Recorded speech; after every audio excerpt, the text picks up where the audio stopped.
రఘురామకృష్ణరాజు అనుకున్నటువంటి విధంగానే స్టేట్మెంట్ ఇచ్చారు. ఆయన అందులో స్పెషలిస్టే. సీఎం జగన్ మీద దాడిని నేను ఖండిస్తున్నాను, కానీ కొన్ని అనుమానాలు ఉన్నాయి.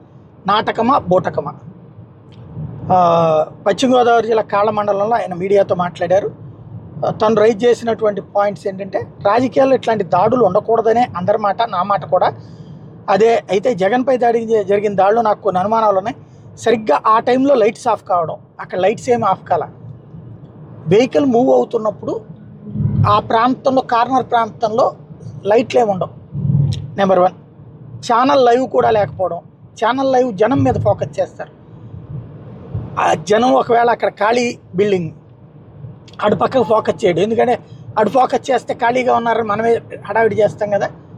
అది లైవ్ లేకపోవడం, లైవ్ ఉంది అక్కడ, వెంటనే అందుకని బయటకు వచ్చింది. అంతలోనే రాయి తగలడం, ఇవన్నీ చూస్తే అది ఓ బూటకమని నాకు అనిపిస్తుంది.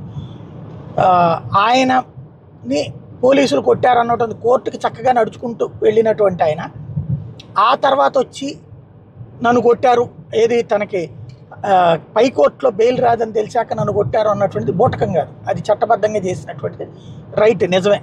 బట్ ఇది మాత్రం నిజం కాదు.